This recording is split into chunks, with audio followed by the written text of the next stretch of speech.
Mom, I can't continue living like this with Ethan and his mom barely letting me eat. Suddenly, an SOS call came from my once cheerful daughter, Ileana. Ileana, come back home, I instinctively shouted. Ileana had become worryingly thin. I won't forgive Ethan and his mother, I resolved with determination. I'm Jana, a 50-year-old housewife. My husband, James, is 52 and works for a company. Our daughter is turning 26, and after graduating from college, she landed a job at a major corporation, starting to live alone. James and I were enjoying our life as a couple after Ileana moved out. Although Ileana was successful in her job, she was shy around men and hesitant in relationships. So when she got a boyfriend, James and I were overjoyed. James kept urging Ileana to bring him over, saying, "What's he like? Bring him home sometime." I cautioned James, "Honey, don't push her. She'll introduce him when she's ready. Let's wait patiently." Ileana just smiled. Soon, Ileana said she'd bring Ethan over. I complained to Ethan. She playfully told James, "Dad, you kept insisting." So I complained to Ethan. He agreed to come over to meet you. But don't say anything weird to Ethan, okay? James was visibly delighted when Ethan came to greet us. James and I were nervous. However, Ethan's friendly conversation soon eased our tension. Ethan introduced himself to James and me. "Hello, I'm Ethan Smith, and I'm seriously dating Ileana with the intention of marrying her." Ileana blushed and said, "Marrying me? You're embarrassing me. You said it was just a casual greeting." James happily told Ileana, "No, it's great that he's thinking about the future. Ethan, I entrust Ileana to you." Their relationship progressed smoothly with our blessing, and Ethan proposed formally 5 months later. Seeing a blushing but happy Ileana made both James and me very happy. I heard Ethan worked for a major bank systems company. James and I discussed how their future seemed secure as wedding preparations began. Ileana frequently sought advice, and one day she asked me, "Hey Mom, how much is the market price for a wedding ring?" Ethan is planning to buy one for about $10,000. Surprised, I replied, "For wedding rings, maybe about $2,500 each for the couple. I've heard engagement rings are around $3,500. Ileana seemed a bit uneasy. "Right, I thought so too," she said. After asking around and reading magazines, I felt Ethan's sense of money was odd. However, when Ileana said, "Ethan insists it's a once-in-a-lifetime thing and wants me to have something nice," I conveniently interpreted it as Ethan wanting to give her a special gift. After some time, the two moved out of their bachelor's residence and into a condominium in New York. The area was very expensive but very convenient for commuting. I was a little concerned and said to Ileana, "Hey Ileana, the area you and Ethan live in must be pretty expensive to rent, right? Are you going to be able to afford the monthly payments?" She reassured me, "Don't worry, Mom. Ethan's working hard and earns a decent salary too. His job requires living near the bank. Ethan is a systems engineer at a bank systems company. If there is a problem, Ethan needs to rush to the site, even in the middle of the night. That's why the location had to be close to the bank, within a short taxi ride. Apparently, Ethan's company gives a substantial housing allowance, so we're fine." "Don't worry, Mom." Not fully understanding the company's situation, I nodded. I simply accepted it as the way things were. Months passed, and I invited Ileana for lunch before her marriage. Ileana and I used to frequently enjoy lunch outings together. However, after her marriage, when I extended the invitation, she often declined, citing work commitments or prior plans. James suggested that perhaps she was just busy with her new married life, but it didn't feel like Ileana was simply occupied. Over the phone, Ileana agreed to join me for lunch the following Saturday, mentioning that Ethan would be on a business trip. "Sure, Mom, I can make it. I'll find a place for us," she said. I was thrilled at the prospect of having lunch with my daughter after half a year. When I finally saw Ileana, she appeared somewhat pale. Concerned, I asked her what was wrong and suggested she take it easy if she wasn't feeling well. "No, I'm fine," Ileana reassured me. I've just been tired from overtime lately. Plus, lunch with you might be just what I need to unwind. She managed a weak smile, and we enjoyed a good chat for about 2 hours. Suddenly, Ileana's phone rang, and she looked shocked when she saw the display. She told me, "Mom, I have to go home already. Ethan's mother is calling." Ileana explained that Ivy, Ethan's mother, was at their place. Surprised, I apologized for keeping her during such a busy time, and she hurriedly left. Another half-year passed, and during this time, something terrible happened to Ileana. I learned about it from a phone call from her. It was a sad day, and James and I were enjoying our day off. While I was making tea, my phone rang, displaying Ileana's name. I quickly answered, but Ileana seemed hesitant. "Mom, it's me," she began. Hi. I. She struggled to continue. Sensing her distress, I asked, "What's the matter? Did something happen?" Ileana remained silent for a while, and I patiently waited for her to speak. Eventually, she said, "Mom, I can't live like this anymore. Ethan and his mom barely let me eat. I might not survive if this continues." Shocked, I listened intently, my heart sinking at her words. "Are you okay?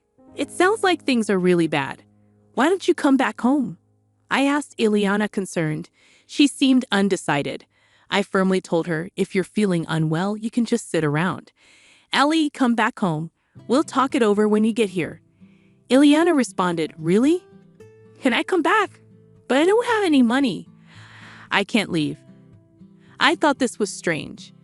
Ileana was earning a decent salary, but there was no time for a long discussion. Her situation sounded serious. First, I need to meet with Ileana to see how she is doing, I told myself. Take only your valuables with you and leave the house. There's a convenience store near your apartment, right? I will drive there and pick you up. Wait for me there, I instructed Ileana, who agreed, sobbing. James and I hurried to the convenience store. When we arrived, Ileana was crouched in the parking lot. Mom, I'm sorry. I shouldn't have done this," she said, breaking down into tears. I hugged Ileana, and together with James, we helped her into the car. She was terribly thin and almost gray in complexion. What could have happened to her?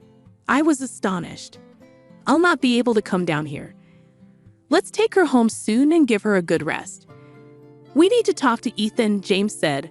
I agree. Yes, right now, letting Ileana rest is our top priority. When we arrived home, Ileana, possibly due to exhaustion, immediately fell asleep on the sofa.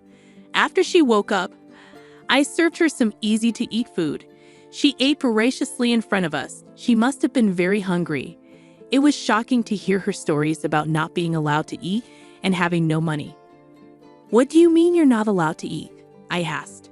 Ileana explained, "My salary is lower than Ethan's, so Ethan and his mom, Ivy, keep telling me to save more. Gradually, my food portions were reduced." "Really? But you're making the food, right? Because you're a married couple and you eat the same food, right?" I inquired. Ileana shook her head, "No. For the past 6 months, Ivy has been cooking Ethan's meals. I'm not even allowed in the kitchen." James asked, "Ivy is in your house? This is the first time I'm hearing about this. Does this mean Ivy is staying there all the time?" Ileana explained that Ivy had moved in with them about 6 months ago, and they started living together gradually, right around the time Ileana and I had lunch. Ivy had an argument with her husband and came to stay with Ethan for just a week, but then Ethan got mad at his father and told Ivy she could stay indefinitely. I was shocked and glanced at James, who seemed to feel the same. Ileana continued, "Since then, Ivy has been criticizing my budgeting, saying it's all wrong and that I can't manage money at all. After Ivy criticized the budget, she took control of the household finances. Moreover, Ethan did not oppose Ivy at all and instead joined her in blaming me. Now I'm controlling Ethan's and my entire salary," Ileana said. Ivy saw Ileana's pay slip and demanded she work more, including overtime, Ileana told us. Ethan also told Ileana, "Yes, that's right. I agree with more overtime. It's nice to have my mom doing the housework. You're lucky, Ileana." Ivy scrutinized Ileana's payslips, always looking for unnecessary expenses. Eventually, she found something else to criticize: the cafeteria deductions. Ileana's company has a cafeteria, and lunch costs are deducted from her salary. Ivy told Ileana, "You're spending too much on lunch. I'll make you a lunchbox from now on. Stop eating at the cafeteria." Ileana's attempts to argue were met with attacks from both Ivy and Ethan, I added. Whenever I try to speak up, Ivy and Ethan gang up on me. It never ends up being a calm discussion, Ileana confided. My thoughts are suppressed by Ivy and Ethan. Now, Ethan and Ivy control all of my salary, leaving me with almost no money of my own. When I wanted to go to the hair salon, Ivy called it extravagant and reluctantly gave me money. Ivy also complained about my makeup being too expensive, telling me to buy cheaper products. Ileana can't even buy new clothes. But Ivy never complains about Ethan's spending. Ethan seems to spend money lavishly. Ileana began to sob as she recalled these painful events. James and I listened in disbelief. Then, Ileana's phone rang. She flinched and turned pale. I instinctively answered the phone for her. It was Ivy. "So, isn't this Ileana's phone? Why is Johnny answering?" Ivy asked.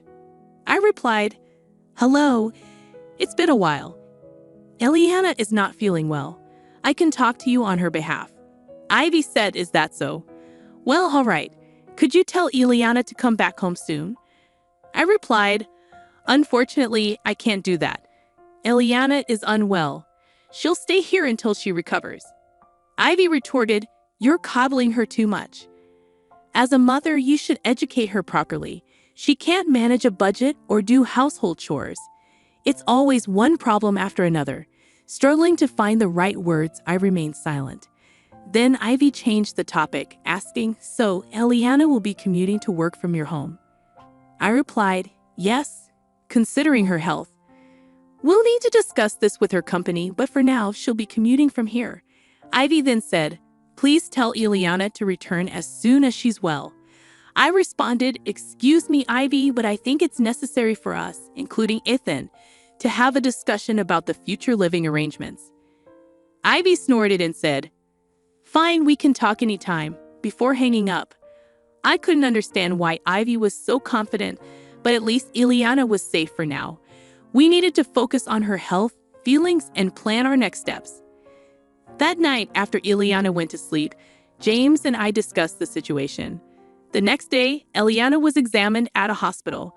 As expected, she was underweight and not sleeping well. After talking with her, we decided she should take a leave of absence from work. She enjoyed my cooking, saying it was delicious. I asked her, "What were you eating while living with Ethan? What kind of meals did Ivy prepare for you?" Ileana said, "My mother-in-law only cooks for Ethan and herself. I always had bread ends from a local bakery. They sell bread ends very cheaply. That's what I used to eat." I was shocked.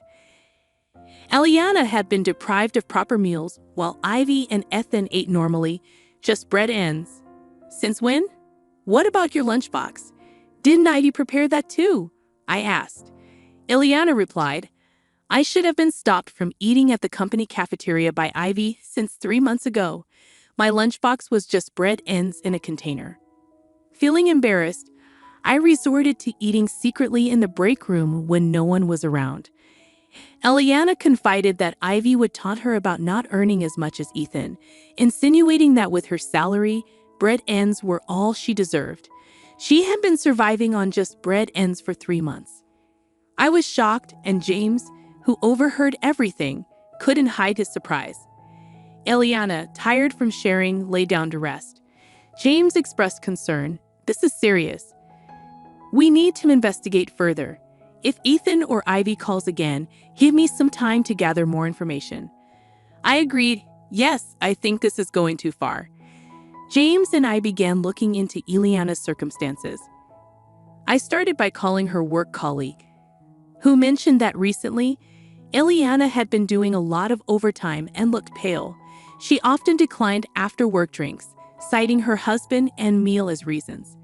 James also spoke to Ileana's boss, who commented, "I've been concerned about Ileana lately because she's been doing too much overtime. She seemed desperate to work. Ileana is so conscientious. Maybe she's been pushing herself too hard. I hope she recovers soon and comes back to us." Thanks to her boss's initiative, Ileana was granted sickness allowance by her company. It was 2/3 of her salary, and we were grateful to receive it. We decided to have the sickness allowance paid into a different account from her usual salary account. 2 weeks after Ileana returned home, Ethan called. He insisted that Ileana should be well by now. When I looked at James, he answered the phone. James humbly requested Ethan, "Ileana is not fully recovered yet. Please let her rest for another week." Ethan told James over the phone, "I guess there's no choice. Just 1 more week, okay?" And then hung up. I protested to James, "But she needs at least 3 more weeks to recover, and we don't know what they'll do to her if she goes back." James reassured me, "Don't worry. We won't stick to the 1-week timeline. They've treated her terribly, and we have a plan." He then asked Ileana, "What do you want to do? If you want to try again with Ethan, we won't stop you. But if you want to leave him, we'll support you."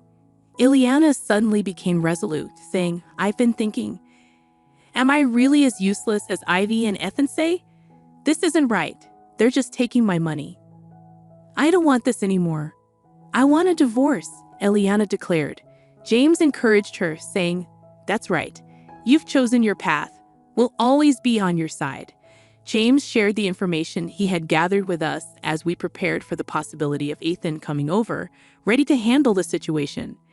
1 week passed and we didn't contact Ethan. 9 days later, Ethan and Ivy came to visit. When the doorbell rang, I checked the intercom and informed Ileana and James.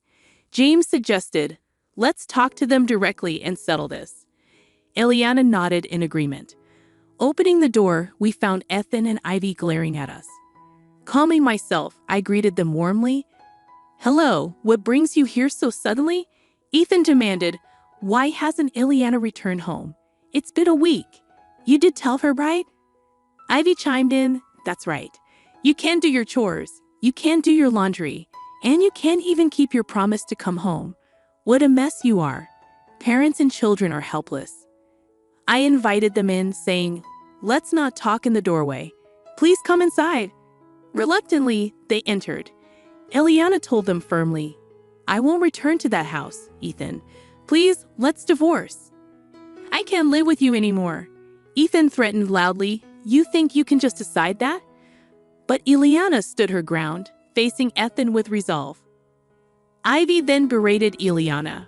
"For 6 months, I did all the housework and supported Ethan while you neglected your duties." Ileana told Ivy, "It's not that I didn't do the chores. Whenever I did, you would criticize my methods and take over the tasks, didn't you?" Ivy retorted, "How dare you speak to me like that? After making me work so hard, you should be ashamed. I was only trying to correct your mistakes." Ethan joined in, "That's right. My mother helped because you couldn't handle the chores, allowing you to focus on work." That's when James shouted at them, "What nonsense. You took Ileana's salary and fed her only bread ends. Your actions are the worst kind of abuse." They were shocked by James' outburst. James added, "Ethan, you have been fired from your company. I checked your employment status. You don't have the power to continue paying the rent on that apartment anymore, do you?" Ethan began to look uneasy. Ileana added, "I didn't know until Dad told me." James continued, "I hired a detective to find out. Ethan, you were fired 6 months ago for an affair with your boss's wife." Ileana accused Ethan, "You pushed me to work because you lost your job and income." Ethan turned pale and hung his head. James then confronted Ivy, "You have a shopping addiction, and that's right. You didn't leave your home due to a fight, but because you were divorced and had nowhere to go." Ivy lost her composure and turned pale. James concluded, "Ethan is being sued for alimony, and Ivy is being chased by debt collectors. They were trying to pass their debts onto Ileana." Trembling with anger, Ileana placed a piece of paper on the desk. "Once and for all, let's divorce." I filled out half of the divorce form. You complete it and submit it to the authorities. We'll communicate through lawyers from now on. Prostrating at Ileana's feet on the carpet, Ethan pleaded, "Please don't say we should divorce. It was just a moment of madness. I was wrong to hide it from you. You're all I have, Ileana. I'm so sorry. Please forgive me," Ethan pleaded, while Ivy, also appealing to Ileana, cried, "I did all the housework and took care of everything, didn't I? I'm sorry. Please come back. I'll keep doing the chores." Ileana, looking at Ethan and Ivy coldly, said, "I'm fed up. Who would want to start over with you two? You hid what you did and exploited my salary. I don't want to see your faces." Ethan and Ivy were unable to move from their spot, crying inconsolably. James sternly told them, "The conversation is over. It's time for you to leave. If you don't, we have our ways to deal with it." Reluctantly, Ethan and Ivy stood up and left our home defeated. Afterward, with a lawyer's help, Ileana and Ethan officially divorced. Of course, we filed for alimony from Ethan. In addition to hiding his affair, we also added the fact that Ethan did not provide adequate meals to Ileana in the alimony claim. We had a doctor's diagnosis, which served as conclusive evidence against Ethan. Ethan had to move out of the apartment and live in a cheaper one with Ivy. Now he works day and night to pay the alimony to Ileana, and Ivy, not working, has become the target of Ethan's anger, and they constantly fight. Our lawyer informed us about Ethan and Ivy's current situation. Ileana fully recovered and returned to work. She seems to be enjoying her work more than ever. She apologized to me and James, saying, "I'm sorry for being a divorcee and coming back home. Thank you for all your help with the divorce. I'll be staying here for a while." I hugged her, saying, "Divorce doesn't matter. The fact that you're alive and well is all that matters to us." James added, "Don't overdo it. You're a hard worker, and sometimes you keep things to yourself too much." Ileana admitted, "I should have talked to you both sooner. I tried to handle too much on my own." Seeing Ileana's smile return was truly heartwarming, and James, who stood by us and fought against Ethan and Ivy, proved to be incredibly reliable. I fell for him all over again. When I told him, he joked, "Then how about showing your gratitude with food? Make my favorite pork cutlets tonight as a family. We've overcome difficulties and will surely face more in the future. But with James and Ileana by my side, I want to support each other as a family."